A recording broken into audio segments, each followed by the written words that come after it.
पहली बातचीत हमारी मध्य प्रदेश के संदर्भ में होगी शिवराज सिंह चौहान के एक्शन को लेकर। वहीं दूसरे चरण में हम जो बातचीत करेंगे वो मध्य प्रदेश और छत्तीसगढ़ के संदर्भ में संयुक्त रूप से बातचीत करेंगे सीएम फेस को लेकर। पहले चरण में बातचीत का जो हमारा विषय वो है नाथ के गढ़ पर शिव की चढ़ाई। संदर्भ यह है कि मध्य प्रदेश में भारतीय जनता पार्टी प्रचंड बहुमत के बाद भी ये अभी तक तय नहीं कर पाई है कि वह शिवराज सिंह चौहान को मुख्यमंत्री बनाए रखेगी या नहीं बनाएगी। लेकिन इससे बेपरवाह होकर शिवराज सिंह चौहान कल अपना एक वीडियो जारी करते हैं जिसमें वो बताते हैं कि वह मुख्यमंत्री पद की दौड़ में ना तो पहले कभी थे ना आज हैं। पार्टी जो कहेगी वह करने के लिए तत्पर है और अपने उस कहे हुए पर यकीन कराने के लिए आज वह दिल्ली के संदर्भ में लोग इंतजार करते रह गए और छिंदवाड़ा पहुंच गए। किस छिंदवाड़ा में? उस छिंदवाड़ा में जो पिछले 4 दशक से कमलनाथ के गढ़ के तौर पर पहचान रखता है और वह गढ़ के तौर पर 2023 के चुनाव में भी साबित हुआ है। 230 में से 163 सीटें जीतने में कामयाब रही भारतीय जनता पार्टी छिंदवाड़ा जिले के अंतर्गत एक सीट नहीं जीत पाई। तब नहीं जीत पाई जब नए जिले का ऐलान भी शिवराज सिंह चौहान कर आ गए थे। पर शिवराज सिंह चौहान ने हिम्मत नहीं हारी है। मिशन 29 का हवाला देते हुए वह आज छिंदवाड़ा में पहुंचे। मिशन 29 तो उनका आशय यह है कि 2019 के चुनाव में भारतीय जनता पार्टी मध्य प्रदेश की 29 लोकसभा में से 28 सीटें जीत पाने में कामयाब रही थी, जिसमें गुना भी शामिल था। लेकिन एक छिंदवाड़ा भाजपा ना जीत सकी। अब तक के इतिहास में छिंदवाड़ा को एक बार केवल और केवल उपचुनाव में सुंदरलाल पटवा ने जीता था। 2024 में 7 विधानसभा सीटें हार चुकी 2023 के चुनाव की भाजपा जीत जाएगी, ये सवाल है। तो शिवराज की इस चढ़ाई पर ही हम बात करेंगे, इस चढ़ाई के मायने समझने की कोशिश करेंगे। हमारे साथ इस बातचीत का हिस्सा बनने के लिए 3 खास मेहमान मौजूद हैं। जिस कमलनाथ का गढ़ छिंदवाड़ा है, उन कमलनाथ के बेहद विश्वासपात और भारतीय राष्ट्रीय कांग्रेस के प्रवक्ता मृणाल पंत हमारे साथ हैं। हमारे साथ में नेहा बग्गा जी हैं, जिस भारतीय जनता पार्टी की उम्मीद है अब तक ना सही 2024 में सही छिंदवाड़ा जीत लें, तो वो नेहा जी हमारे साथ। इन दोनों के बीच देश प्रदेश की राजनीति पर अपनी निष्पक्ष टिप्पणियों के लिए ख्यात गिरिजा शंकर जी भी हमारे साथ हैं। चर्चा की शुरुआत मृणाल पंत जी से करते हैं। मृणाल जी, शिवराज जी के एक्शन ने आपको कितना डरा दिया? सब कुछ भूलकर शिवराज सिंह चौहान छिंदवाड़ा पहुंचे और वहां पर लोगों को यह बताया उन्होंने कि आपने दादा को 2023 के चुनाव में ऐसा फंसाया इन 7 सीटों पर कि बाकी सारी सीटें हम जीत ले गए। अब हम सब कुछ भूलकर यहीं पर केंद्र करेंगे और 2024 में छिंदवाड़ा भी जीत लेंगे। मृणाल जी, इस उम्मीद के संदर्भ में आपकी टिप्पणी। मैं शिवराज सिंह जी देखता हूँ कि वो राजनीतिक तौर पे हमेशा मौजूदा वक्त के साथ चलते रहते हैं और राजनीतिक समय के अनुरूप अपने आप को ढालते हैं। लेकिन भारतीय जनता पार्टी उनके साथ जो संभावित व्यवहार करने वाली है वो आहत करने वाला है, हृदय को विदीर्ण करने वाला है। अन्य कारण जो भी हो, लेकिन शिवराज सिंह चौहान जी की मध्य प्रदेश की इस जीत में बहुत बड़ी भूमिका है। भारतीय जनता पार्टी के और किसी भी नेता से ज्यादा बड़ी भूमिका है। उसका कारण यह है कि पूरे देश में एकमात्र शिवराज सिंह चौहान जी ऐसा नेता रहे जिनके पास अपने आला नेतृत्व के सामने खड़े होने का, उसको चुनौती देने का साहस भी था और उसको ये बताने का भी साहस था कि राजनीतिक नजाकत को देखते हुए निर्णय कैसे लिए जाते हैं। मंशु जी, इसका कारण यह है कि प्रधानमंत्री जी ने 2022 के अपने मध्य प्रदेश के दौरों में कम से कम 3 बड़ी सभाओं में लाडली लक्ष्मी जैसी योजना जो कर्नाटक में कांग्रेस पार्टी ने लॉन्च की थी और जिसके तहत 2000 रुपए महीना प्रति परिवार की महिला को दिए जा रहे थे, उसे रेवड़ी वाली योजना बताया था और कहा था कि ये रेवड़ी कल्चर हिंदुस्तान के विकास को नुकसान पहुंचाने वाला है। विकास के लिए फंड नहीं रहेंगे, सड़कें नहीं बनेंगी, बाकी प्रक्रियाएं रुक जाएंगी। ऐसे मौके पे भी राजनीतिक परिस्थिति को देखते हुए उनको लगा कि जब कांग्रेस की सरकार बन सकती है तब शिवराज सिंह जी ने अपने नेतृत्व को चुनौती दी, नरेंद्र मोदी जी को दरकिनार किया और मध्य प्रदेश में लाडली लक्ष्मी योजना लागू की। ये राजनीतिक साहस भारतीय जनता पार्टी में केवल एक ही नेता दिखा सकते थे जिनका नाम शिवराज सिंह चौहान है। अन्यथा नरेंद्र मोदी जी ने अगर कुछ बात कह दी तो उसके खिलाफ खड़े होने की तो किसी में हिम्मत ही नहीं थी। मैं उम्मीद करूंगा कि शिवराज सिंह जी को भारतीय जनता पार्टी मध्य प्रदेश में वापस मौका देगी, किसी और व्यक्ति को नहीं भेजेगी, क्योंकि अंततः उनके इस निर्णय के कारण ही मध्य प्रदेश में सरकार बनी है और आने वाली 10 तारीख को वो हर लाडली बहना के खाते में 3000 रुपए डालकर अपना वादा मध्य प्रदेश में पूरा भी करेंगे, जिस तरह से उन्होंने ये योजना लागू की थी। मृणाल जी, जब मैं आपकी पूरी टिप्पणी को सुन रहा था ना, मुझे शोले फिल्म याद आ रही थी। वो अमिताभ बच्चन भी गया था धर्मेंद्र की शादी तय कराने के लिए मौसी जी के पास। तो मौसी जी को जो स्क्रिप्ट उसने सुनाई थी ना, मृणाल जी कसम से आप भी वैसी स्क्रिप्ट पढ़ रहे थे। शिवराज सिंह चौहान और भाजपा को आप आमने सामने के मुकाबले में तो ना हरा पाए, पर शिवराज जी को हमसे इस तरीके से मुख्यमंत्री पद से निपटा लें, ऐसी कोशिश तो आपने जबरदस्त तरीके से की है। पर आपने इस पर कोई टिप्पणी नहीं की सारी चीज़ों के परे कि छिंदवाड़ा में आज जाकर जो शिवराज सिंह चौहान ने उम्मीद जाहिर की है, जो चुनौती जाहिर की है, दो चार शब्द उसके संदर्भ में भी निकले आए। शिवराज जी की विदाई कराने के लिए जो आपने बेताबी दिखाई वो तो ठीक है, पर इस पर भी तो कोई बात कर ली जाए। नकुलनाथ बचेंगे या निपट जाएंगे जैसे प्रदेश में कांग्रेस निपट गई? शिवराज सिंह जी तो मध्य प्रदेश के मुख्यमंत्री पुनः बने, मैं ऐसी आकांक्षा करता हूँ। जी जी, मैं तो उनके हित की बात करता हूँ जी। जहां तक छिंदवाड़ा की बात है, छिंदवाड़ा में कमलनाथ जी ने और उनके बाद नकुलनाथ जी ने विकास की जो परिपाटी प्रारंभ की थी उसको गतिमान रखा है। वहां से एक अलग तरह का रिश्ता कमलनाथ जी का नकुलनाथ जी का है, कुछ उस तरह का भी कह सकते हैं जिस तरह का शिवराज सिंह जी ने अपने विधानसभा क्षेत्र बुधनी में बनाया है। कितना ही प्रयास कर लिया जाए, छिंदवाड़ा में कमलनाथ जी या नकुलनाथ जी, जिनमें से दो जो भी चुनाव लड़ेंगे, संभवतः नकुलनाथ जी पुनः चुनाव लड़ेंगे, उनको हराना संभव नहीं हो पाएगा। उनका एक अलग तरह का काम है। छिंदवाड़ा मध्य प्रदेश के उन गिने चुने संसदीय क्षेत्रों में है जहां संस्थान काम कर रहे हैं, जहां पे नौजवानों की नौकरियों के लिए, विकास के लिए, कौशल विकास के लिए न जाने कौन कौन से इंस्टीट्यूट हैं। छिंदवाड़ा इतने आदिवासी क्षेत्र में रहते हुए भी, अलहदा रहते हुए भी ऐसी जगह है जहां से 4 लेन सड़कों से, हाईवेज के साथ पूरे देश से उसको कनेक्ट किया गया है। जितना काम कोई एक व्यक्ति किसी एक लोकसभा क्षेत्र में कर सकता है, वो सारा काम कमलनाथ जी ने छिंदवाड़ा में किया है। हम साधुवाद देते हैं और मुख्यमंत्री जी से कहेंगे कि वो जितना प्रयास करना चाहें करें, लेकिन छिंदवाड़ा से पुनः कांग्रेस पार्टी ही जीत कर आएगी। तो छिंदवाड़ा से पुनः कांग्रेस पार्टी ही जीत कर आई है। मृणाल पंत जी को इस पर भरोसा है, पर चुनाव कौन लड़ेगा इसको लेकर संशय है। नकुलनाथ लड़ेंगे या कमलनाथ लड़ेंगे? संभवतः नकुलनाथ ही लड़ेंगे। तो नेहा बग्गा जी क्या कहते हैं? शिवराज जी छिंदवाड़ा आज किस लिए गए? 2024 में छिंदवाड़ा को जीतने के लिए गए या 2023 में फिर मुख्यमंत्री पद की शपथ लें इसलिए गए? ये हम समझना चाहते हैं, थोड़ा समझाइए ना, हमें समझ नहीं आ रहा। हिमांशु जी, मुझे बहुत इंटरेस्टिंग लग रहा था जब आप कांग्रेस के प्रवक्ता से प्रश्न पूछ रहे थे। 1 मिनट तो लगा कि आपने भारतीय जनता पार्टी के 2 प्रवक्ता बैठा दिए हैं जी, क्योंकि इतनी तारीफ तो मुझे लगता है कि पिछले 18 सालों में मृणाल पंत जी ने भारतीय जनता पार्टी या शिवराज जी की नहीं की होगी। पर आज जिस प्रकार से वो मोहर लगा रहे हैं कामों को लेकर, जनता ने भी वही किया है, तो मैं उनका धन्यवाद देना चाहती हूँ।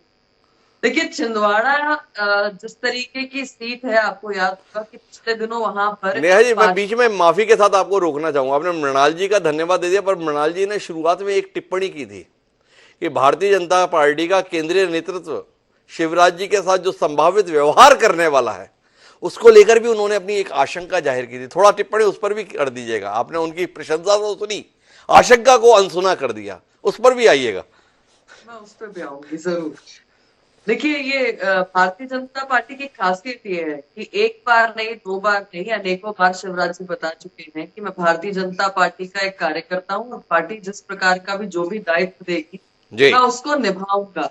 ये कांग्रेस पार्टी हिमांशु जी कभी भी नहीं समझ पाएगी क्योंकि ये तो परिवार की पार्टी है। और आपने देखा था कि मध्य प्रदेश का जो हश्र हुआ है, कांग्रेस का जो हश्र हुआ है, उसका कारण एक ही है कि एक और कमलनाथ, दूसरी ओर नकुलनाथ, बाकी पूरी कांग्रेस अनाथ थी और इसीलिए संगठन समाप्त हो गया। मध्य प्रदेश में कांग्रेस समाप्त हो गई और भारतीय जनता पार्टी क्या है, कैडर बेस्ड ऑर्गेनाइजेशन है। इसीलिए कमलनाथ जी भी सदैव कहते थे, हालांकि अनुपालन नहीं कर पाए, कि हमें भारतीय जनता पार्टी के संगठन से कड़ा मुकाबला करना है।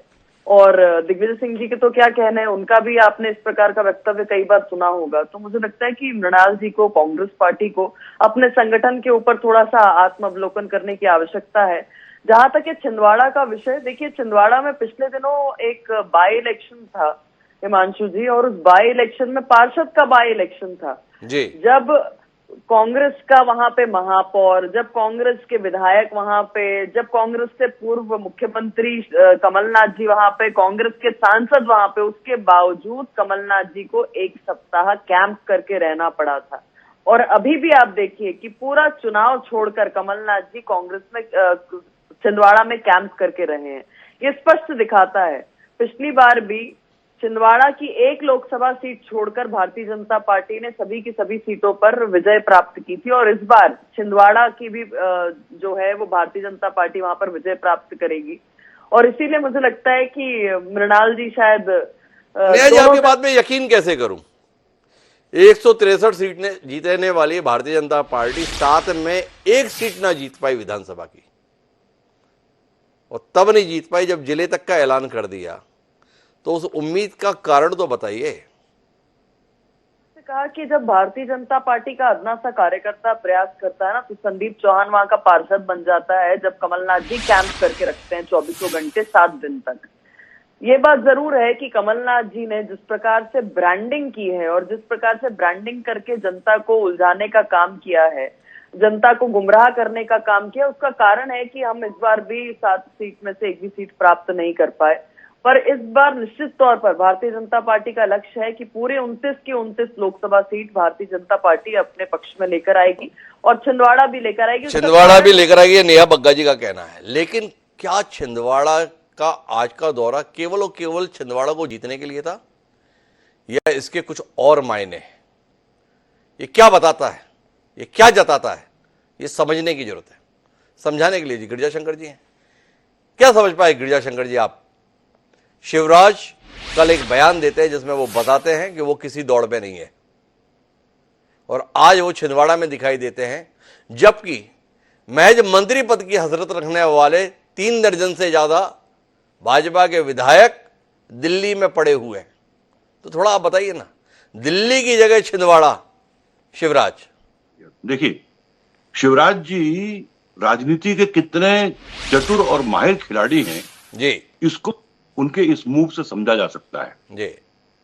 आप देखेंगे कि इस चुनाव में जी कई तरह के उनके विरोधी प्रिजम्पशंस लगातार आते रहे, और वो लगातार उसको खारिज करते रहे।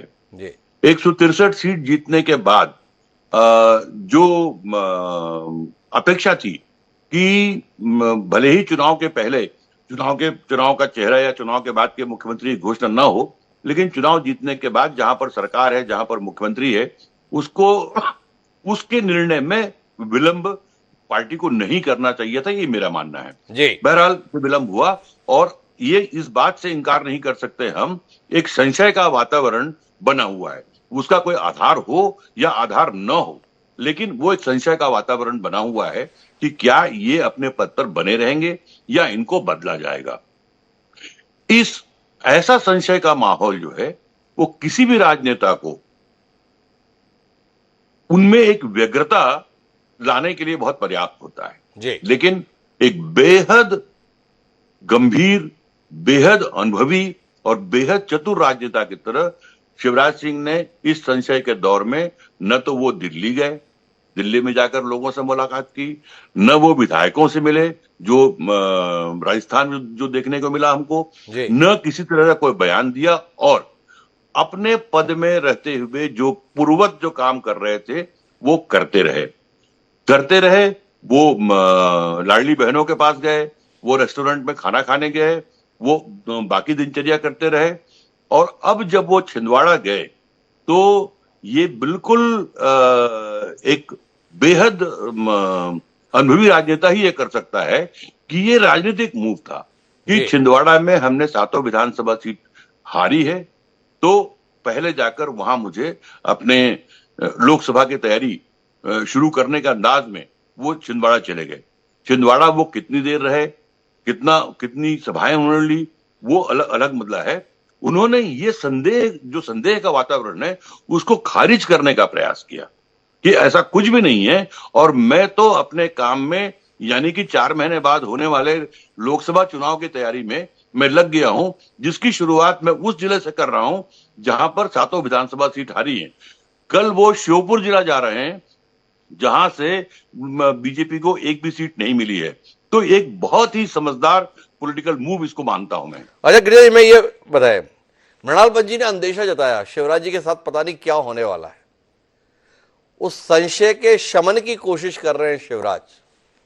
कल बयान देते हैं, बयान में दो महत्वपूर्ण बातें हैं। एक तो वो ये बताते हैं भाई मैं दावेदार नहीं हूं, मैं कार्यकर्ता हूं, और दूसरा ये बताते हैं कि मेरे नेता नरेंद्र मोदी है। वो ये बताते हैं कि नरेंद्र मोदी के नेतृत्व में देश आगे बढ़ रहा है और उसमें योगदान देने के लिए एक कार्यकर्ता के नाते मैं अपनी संपूर्ण ताकत के साथ लगाऊं। और उसको साबित करने के लिए वो आज छिंदवाड़ा चले जाते हैं कि भाई पिछली बार 28 सीटें मध्य प्रदेश में जीते थे, इस बार 29 जिताने की कोशिश करेंगे। क्या वह नरेंद्र मोदी का अपने प्रति विश्वास बनाए रखने की कोशिश कर रहे हैं? क्या वह भाजपा के शीर्ष नेतृत्व को यह भरोसा दिलाने की कोशिश कर रहे हैं मैं चाहे जिस सफलता को प्राप्त कर लूं, लेकिन आपका नेतृत्व मुझे स्वीकार है? नहीं, नेतृत्व अस्वीकार करने का या नेतृत्व को चुनौती देने का तो कोई प्रश्न ही नहीं उठता। ये तो कभी रहा ही नहीं कि मतलब शिवराज सिंह जैसा नेता किसी इस तरह की राजनीति करे। तो ये तो नरेंद्र मोदी नेता है, वो तो यहां तक कि उनको भगवान का अवतार बताते रहे हैं, तो उसमें कोई नई बात नहीं है। और जो छिंदवाड़ा जाना जो है वो सिर्फ यही है कि जिस तरह की जो अनिश्चितता जो है जिससे हम लोग चर्चा कर रहे हैं, जिस कारण ऐसा क्यों, तो उन तमाम चीजों को वो खारिज करते हुए दिखते हैं। और उन्होंने ऐसा कोई एक्शन नहीं लिया जिसमें इस संशय को बल मिले या कहीं ऐसी हाईकमान के सामने, पार्टी नेतृत्व के सामने ऐसी कोई बात जाए कि जिसमें शिवराज सिंह दूसरे नेताओं की तरह व्यग्रता में दिखे। मैं वापस मृणाल जी आपके पास आता हूं। जो अंदेशा जता रहे थे आप शिवराज जी के साथ पता नहीं क्या होने वाला है, आपकी राजनीतिक समझ क्या कहती है? शिवराज सिंह चौहान उन संभावनाओं को खत्म कर रहे हैं जो उनकी साख और उनकी कुर्सी के साथ खिलवाड़ कर सकते हैं, जो उनकी साख और उनकी कुर्सी के साथ खिलवाड़ कर सकती है। छिंदवाड़ा का दौरा भाजपा को छिंदवाड़ा दिला देगा कि नहीं दिला देगा पता नहीं, पर शायद शिवराज को मुख्यमंत्री बनाए रखेगा। क्या कहते हैं आप? देखिए, स्वाभाविक तौर पर तो मुख्यमंत्री पद के अगर भारतीय जनता पार्टी में हमारी समझ में कोई दावेदार है तो वो शिवराज सिंह चौहान जी ही। वो स्वाभाविक तौर पे राजनीति से नीचे से उठकर ऊपर तक आए जी, विधानसभा के चुनाव लड़े, युवा मोर्चे के अध्यक्ष रहे, पार्टी में क्रमशः बने हैं। और मैं गिरजाशंकर जी की इस बात से बिल्कुल सहमत हूं कि कभी भी उन्होंने अपनी पार्टी में प्रतिस्पर्धा की राजनीति नहीं की, उन्होंने हमेशा स्वस्थ राजनीति की। अपने राज्य के किसी नेता की सीडी बना के उसकी जगह पर अपने आप को स्थापित करने की उन्होंने कभी कोशिश नहीं की। तो वो बड़े दिल वाले, बड़े राजनीति में अच्छे मापदंड स्थापित करने वाले नेता रहे हैं। दिक्कत यह है कि भारतीय जनता पार्टी के केंद्रीय नेतृत्व ने खुद उनको चुनौती समझ लिया है, बिना उनकी ओर से प्रतिस्पर्धा का कोई अंदेशा दिखाए हुए। क्योंकि वो 3 बार मुख्यमंत्री रहे हैं, कोई कारण नहीं था कि उनको संसदीय बोर्ड से भारतीय जनता पार्टी के हटाया जाता, बल्कि संसदीय बोर्ड में तो इतने अनुभव वाले व्यक्ति को शामिल किया जाता है और ज्यादा सम्मान दिया जाता है। कोई कारण नहीं था कि मध्य प्रदेश के मुख्यमंत्री होने के नाते उनको मुख्यमंत्री का चेहरा या फिर चुनावी चेहरा या पार्टी का एक प्रमुख चेहरे के तौर पर मध्य प्रदेश में नहीं रखा जाता। लेकिन भारतीय जनता पार्टी ने उनको मध्य प्रदेश में चुनावी चेहरा भी नहीं बनने दिया।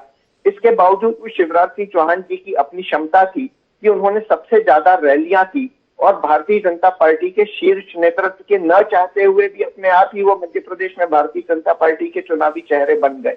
ये उनकी क्षमता है, ये उनकी एक राजनीतिक काम करने की हैसियत और इतने सालों का मध्य प्रदेश की जनता से जुड़ाव का अनुभव है। इसलिए स्वाभाविक तौर पर उनको ही मुख्यमंत्री बनना चाहिए। लेकिन जो दौर भारतीय जनता पार्टी का है और जो उनके पूर्व के निर्णय रहे हैं, उसको देखते हुए तो 163 दावेदार मध्य प्रदेश में मुख्यमंत्री में है। जैसे दूसरे राज्यों में पहली बार के विधायक को, जिसका कोई नाम नहीं था, उनको मुख्यमंत्री बनाया जा सकता है, तो 163 में से किसी को भी मध्य प्रदेश में मुख्यमंत्री बनाया जा सकता है। अब नेहा बग्गा जी, मैं आपके पास आ रहा हूं। आप बोल रही थी कि जब मृणाल पंत जी बोल रहे थे तो आपको लग रहा था कि क्या भाजपा के 2 प्रवक्ता इस कार्यक्रम में बुला लिए गए। जिस तरह से मृणाल पंत जी शिवराज सिंह चौहान की पैरवी कर रहे हैं, क्या नेहा बग्गा जी का सामर्थ्य है भाजपा की प्रवक्ता के तौर पर कि ऐसी पैरवी कर पाए? शिवराज जी को ही मुख्यमंत्री होना चाहिए, शिवराज जी ने ही ये जीत दिलाई है, शिवराज जी ने ही ऐसा किया है, शिवराज जी के कारण ही प्रदेश में ऐसी सफलता आई है। नेहा बग्गा जी, आपके मुंह से ऐसे उद्गार सुनने के लिए मैं बड़ा बेताब हो रहा हूं। थोड़ा बताइए ना, या ये सामर्थ्य, ये शक्ति, ये ईमानदारी, ये स्पष्टता केवल और केवल कांग्रेस प्रवक्ता के ही हिस्से में है। भाजपा का प्रवक्ता ऐसा कहने में संकोच करेगा। हिमांशु जी, मृणाल जी जितने विद्वान हैं, जिस तरीके से वो जमीन से लेकर मुख्यमंत्री के पूरा प्रणाली को यहाँ पे डिस्क्राइब कर रहे थे और उस हिसाब से बता रहे थे, मुझे लगता है कि एक बार सलाह देते थे राहुल गांधी को। तो मध्य प्रदेश का एक लड़का है, उसने Guinness world book of record को लिखा कि कौन सा ऐसा अध्यक्ष है जिसके नेतृत्व में सबसे ज्यादा चुनाव हारे गए हैं, तो उसमें आया कि राहुल गांधी जी। तो उस हिसाब से तो राहुल गांधी जी राष्ट्रीय अध्यक्ष कभी बन ही नहीं पाते, और स्टार प्रचारक तो भूल जाइए। शिवराज जी मुख्यमंत्री के तौर पर ही उन्होंने सारी सभाएं की और 160 सभाएं की हैं। आपके यहाँ पे भी दो पूर्व मुख्यमंत्री थे, क्यों नहीं इतना वो दिखा पाए कैलिबर। देखिए, ये मीडिया स्पेक्यूलेशंस हैं जो हर प्रकार से चल रहे हैं। शिवराज जी क्यों मीडिया जाके कैलाश जी से ही पूछ रहा है कि आप मुख्यमंत्री पद के दावेदार हैं, माननीय प्रदेश अध्यक्ष जी से पूछ रहा है कि आप मुख्यमंत्री पद की रेस में हैं, प्रहलाद पटेल जी से भी पूछ रहा है, नरेंद्र सिंह तोमर जी से भी पूछ रहा है, ऋति पाठक जी से भी पूछ रहा है, राकेश सिंह जी से भी पूछ रहा है, क्योंकि भारतीय जनता पार्टी का ये कैलिबर है। और एक एक व्यक्ति, अरे नहीं है नेहा जी ऐसा भारतीय जनता पार्टी का कैलिबर। इससे पहले जब भी चुनाव होते थे ये सवाल तब भी पूछे जाते थे और सबके सब एक स्वर में कहते थे शिवराज सिंह चौहान ही मुख्यमंत्री होंगे। इस बार कोई बोलता नहीं शिवराज सिंह चौहान ही मुख्यमंत्री होंगे।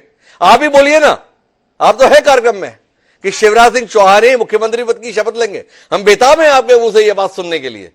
आपको हिमांशु जी, भारतीय जनता पार्टी में कहीं किसी को हटाया नहीं जाता, नवीन दायित्व जरूर दिए जाते हैं। ये कांग्रेस की तरह परिवारवाद से नहीं चलती, व्यक्तिवाद से नहीं चलती, और इसीलिए आपको ये कैडर बेस्ड ऑर्गेनाइजेशन दिखाई दे रहा है। मैं आपको इतना जरूर कह सकती हूँ कि मध्य प्रदेश को वही मुख्यमंत्री मिलने वाला है जो जनता के बीच में रहेगा, जो जनता की सेवा करेगा, जो विकसित मध्य प्रदेश के लिए काम करेगा और जिसकी सोच विकासशील होगी। और मुझे लगता है कि मृणाल जी हो या कांग्रेस पार्टी हो, बहुत चिंता करने की जरूरत नहीं है, चंद घंटे बचे हैं। तो नेहा जी ने बता दिया भाई, मुख्यमंत्री वो होगा जो प्रदेश की चिंता करेगा, मुख्यमंत्री वो होगा जो जनता के बीच रहेगा, मुख्यमंत्री वो होगा जिसकी विकास के संदर्भ में सोच होगी। तो भाई इतना बड़ा भारतीय जनता पार्टी का परिवार है और उसमें मध्य प्रदेश में इतना मजबूत संगठन है। गिरिजा शंकर जी, आपसे जानना चाहता हूं, इन सारी अहर्ताओं को पूरा करने वाला अगर कोई शख्स है तो वो केवल शिवराज सिंह चौहान है या बाकी भी नेता हैं जो इन अहर्ताओं को पूरा करते हैं, जिनको नेहा बग्गा जी ने हमारे बीच में रखा है? गिरिजा जी थोड़ा सा बस इतना बता दीजिए। मुझे नहीं मालूम कि ये जो अहर्ता जो बताई जा रही है वो अहर्ता पार्टी के हाईकमांड ने निर्धारित की है या उस आधार पर क्योंकि निर्णय तो पार्टी के हाईकमांड को लेना है, तो वो पार्टी के हाईकमांड ने कौन सी अहर्ता तय की है वो मुझे नहीं मालूम।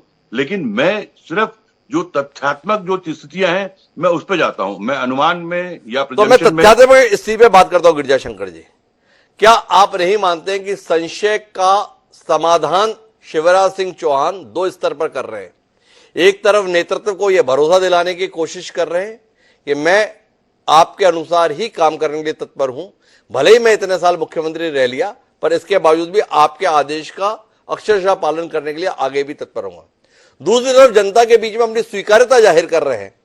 आज वो छिंदवाड़ा पहुंच रहे हैं, छिंदवाड़ा में वहां के कार्यकर्ताओं को हार के संदर्भ में उलाहना नहीं दे रहे हैं, बल्कि श्रेय दे रहे हैं कि आपने ऐसी मेहनत की जिससे कमलनाथ यही उलझ गए, इसलिए बाकी प्रदेश में प्रचार के लिए ठीक से जा नहीं पाए और हम पूरा प्रदेश जीत लिए।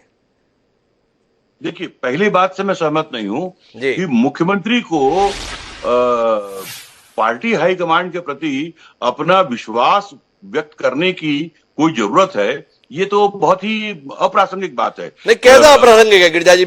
मेरा फिर से सवाल है, प्रति प्रश्न, अन्यथा नहीं लेंगे।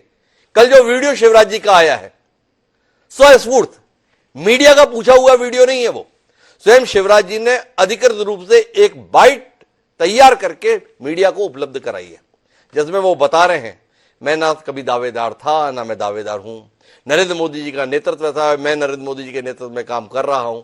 तो कुल मिलाकर ये क्या कहा जाता है? नहीं, इसके पीछे क्या कारण है ये तो मैं नहीं जानता, लेकिन मैं इसको राजस्थान के घटनाक्रम से जोड़कर देखता हूं कि राजस्थान के घटनाक्रम में जिस तरह से जो शक्ति परीक्षण की नौबत आई पार्टी के अंदर, कहीं उस संदर्भ में दिया गया होगा। लेकिन मेरा यह मानना है कि इसमें पार्टी के प्रति या नेतृत्व के प्रति अलग से विश्वास जताने की, ये बताने की कि मैं आगे भी आपके आदेश का पालन करता रहूंगा, ये तो कहीं आवश्यक है ही नहीं, न कहीं कोई ऐसी कोई परिस्थितियां हैं। और जो चलिए गिरिजा जी, आप अपना इतना लंबा राजनीतिक तजुर्बा आपका है पत्रकारिता के अंदर, ये जो विलंब हो रहा है, इस विलंब से शिवराज का कद बढ़ रहा है या शिवराज की शख्सियत के साथ में खिलवाड़ हो रहा है? यदि हम परसेप्शन की बात करें तो परसेप्शन तो ये जरूर बनता है कि इतना विलंब क्यों हो रहा है, ये विलंब नहीं होना चाहिए। इस बात को लेकर किसी के मन में पार्टी के बाहर ये संदेह नहीं है कि इनको मुख्यमंत्री नहीं रहना चाहिए। पार्टी के अंदर ऐसा कोई निर्णय हो रहा है या हुआ है कि उनको मुख्यमंत्री नहीं रहने देना है, ऐसा भी कोई संकेत अभी हमारे सामने नहीं है। मैं नहीं जानता कि वो मुख्यमंत्री पद पे रहेंगे या नहीं रहेंगे, पार्टी क्या फैसला करेगी, लेकिन आज की तारीख में उनके बदले जाने की कोई संकेत हमारे पास उपलब्ध नहीं है। तो इसलिए मैं इस संशय को केवल एक परसेप्शन के रूप में देखता हूं और उस परसेप्शन को दूर करने के लिहाज से ही मैं शिवराज सिंह की छिंदवाड़ा यात्रा को देखता हूं, कल होने वाली श्योपुर यात्रा को भी देखता हूं। तो कुल मिलाकर जो परसेप्शन बन रहा है, उस परसेप्शन का तोड़ शिवराज अपनी सक्रियता से दे रहे हैं। परसेप्शन ये भी बना हुआ था चुनाव से पहले कि शिवराज के संदर्भ में एंटी इनकम्बेंसी है, पर लगातार जनता के बीच में जाकर उन्होंने उसका जवाब दे दिया और बाद में माकूल जवाब प्रचंड बहुमत के साथ भारतीय जनता पार्टी की वापसी ने दे दिया। शिवराज प्रदेश की जनता को और पार्टी नेतृत्व दोनों को संदेश दे रहे हैं, अगर मैं रहा तो 2024 में भी यह सफलता दोहराई जाएगी। 2019 में भाजपा ने मध्य प्रदेश में 29 में से 28 सीटें पाई थी, रह गया तो इस बार 29 की 29 भाजपा के हिस्से में दिला दी जाएगी। क्या भाजपा का शीर्ष नेतृत्व इस संदेश को उतने ही सकारात्मक रूप से ग्रहण करेगा जिस मंशा के साथ शिवराज संदेश देने की कोशिश कर रहे हैं? हमारे साथ इस राजनीतिक विमर्श का हिस्सा बनने के लिए समय एक छोटे से ब्रेक का, ब्रेक पर जाएंगे, ब्रेक के बाद लौटेंगे तो मुख्यमंत्री के संदर्भ में जो पेच फंसा हुआ है मध्य प्रदेश, छत्तीसगढ़ और राजस्थान, उसके संदर्भ में बात करें। कहीं जाइएगा नहीं, गए और आए।